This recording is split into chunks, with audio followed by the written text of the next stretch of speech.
ମୁଁ ଆଜି ବହୁତ ଖୁସି ଅଛି। ପୂଜା ପାଇଁ ଖୁସି ଅଛି, ଆଉ ଗୋଟିଏ କାରଣ ପାଇଁ ବି ଖୁସି ଅଛି। ଆପଣମାନେ ପୂଜା ପାଇଁ ସଜବାଜ ହେଲେଣି କି ନାହିଁ?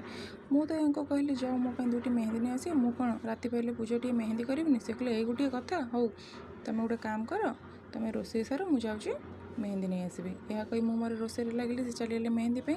ମେହେନ୍ଦି ଆଣି ମୁଁ ମୋର ବସି ପଡ଼ିଲି ହାତରେ ମେହେନ୍ଦି କରିବା ପାଇଁ। ବାମ ହାତରେ ମେହେନ୍ଦି ସିନା ମୁଁ କରିଦେଲି, ହେଲେ ମୋ ଡାହାଣ ହାତରେ ମେହେନ୍ଦି କିଏ କରିବ?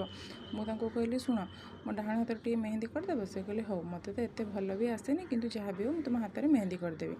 ଏହା କହିସାରିବା ପରେ ମୁଁ ମୋର ବାମ ହାତରେ ମେହେନ୍ଦି କରିସାରିବା ପରେ ମୁଁ ତାଙ୍କୁ କହିଲି ମୋ ମେହେନ୍ଦି ଭଲ ଲାଗୁଛି କି ନାହିଁ? ସେ କହିଲେ ହଁ ଭଲ ଲାଗୁଛି। ମୁଁ ଏତେ ବି ଭଲ ମେହେନ୍ଦି କରେ ନାହିଁ, ତଥାପି ଆପଣମାନେ ତ ନିହାତି କହିବେ ମୋ ମେହେନ୍ଦି ଆପଣମାନଙ୍କୁ ଭଲ ଲାଗୁଛି କି ନାହିଁ। ଝିଅ ଥିଲାବେଳେ ଆମେମାନେ କେତେ କ'ଣ ସଜବାଜ ହୋଇଥାନ୍ତି, ହେଲେ ଜଣଙ୍କ ଘରର ବୋହୂ ହୋଇସାରି କାମର ବ୍ୟସ୍ତତା ଭିତରେ ସଜ ହେବାକୁ ସୁଯୋଗ ହିଁ ମିଳେନି। ଠିକ୍ କହିଲି ନା ସାଙ୍ଗମାନେ? ମୁଁ ମୋର ତ ମେହେନ୍ଦି କରିଦେଲି, ତାପରେ ସେ ମୋ ଡାହାଣ ହାତର ମେହେନ୍ଦି ବହୁତ ସୁନ୍ଦର ଭାବରେ ମଧ୍ୟ କରିଦେଲେ। ମୋତେ ବହୁତ ଖୁସି ଲାଗିଲା କି ସେ ମୋ ହାତ ଯେତେବେଳେ ମେହେନ୍ଦି କରୁଥିଲେ। ଦୁଇ ହାତର ମେହେନ୍ଦି କରିଦେଲି। ମେହେନ୍ଦି ଶୁଖିଗଲା ପରେ ମୁଁ ମୋର ଚୁଡ଼ି ପିନ୍ଧି ନେଇଥିଲି। ମୁଁ ଆପଣମାନଙ୍କୁ କହିଥିଲି ନା ମୁଁ କାହିଁକି ଅଧିକ ଖୁସି ଅଛି? ଆପଣମାନେ ପର ଭିଡ଼ିଓରେ ଜାଣିପାରିବେ କି ମୁଁ କାହିଁକି ଅଧିକ ଖୁସି ଅଛି।